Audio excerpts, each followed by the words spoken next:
Gandang araw mga kabengbeng. Magbabaklas tayo ng gas blowback rifle na HK416 sa ating tropa. So, babaklasin natin to kasi yan po ang problema niya. Ayaw na, sobrang tagal daw yata hindi ito nagamit. Hindi na maikasa. So, tingnan natin kung ano magagawa natin dito sa unit na to. Wala rin. Tapos umuuga na rin tong kanyang handguard. So, simulan na natin mga kabengbeng paano magbaklas ng HK416. So, kailangan natin ng mga gamit dito. Kailangan matanggal muna natin tong upper receiver.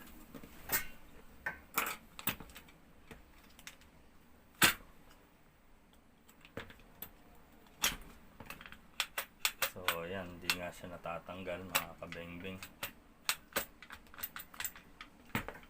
So need nating luwagan dito.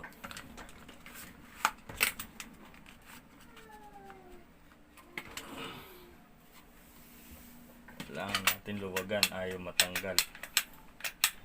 Nakasubo dun yung kanyang bolt.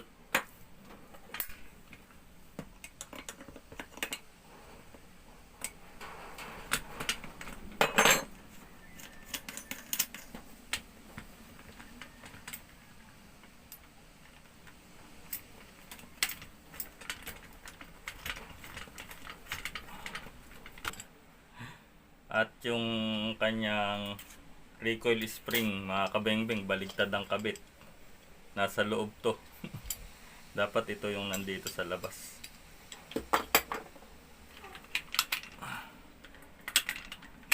So ayan, nakakagat siya mga kabengbeng. Ayaw yung matanggal mga kabengbeng.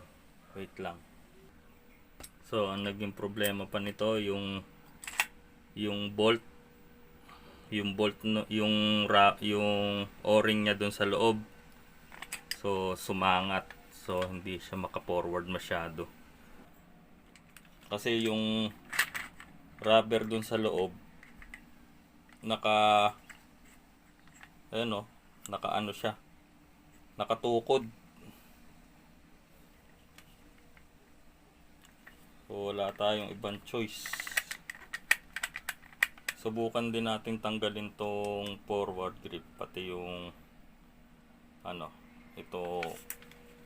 itong front barrel.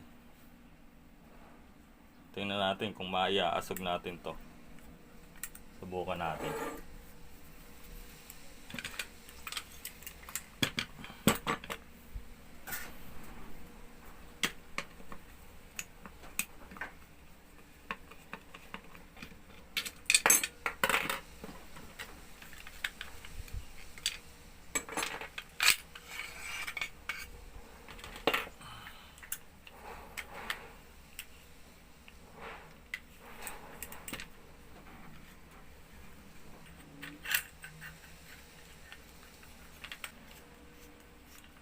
Subukan natin tanggalin to kung mabubunot natin yung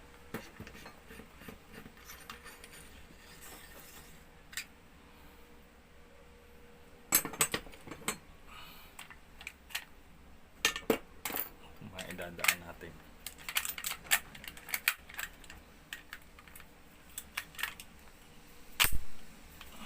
Yun, natanggal natin mga kabengbeng. So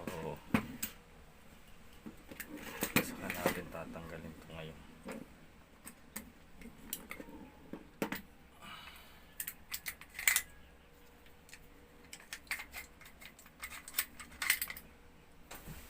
So itong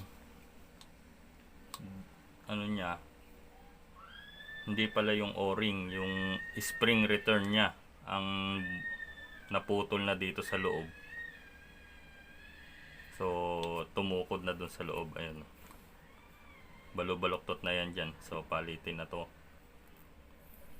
Magpapalit na siya ng bolt carrier.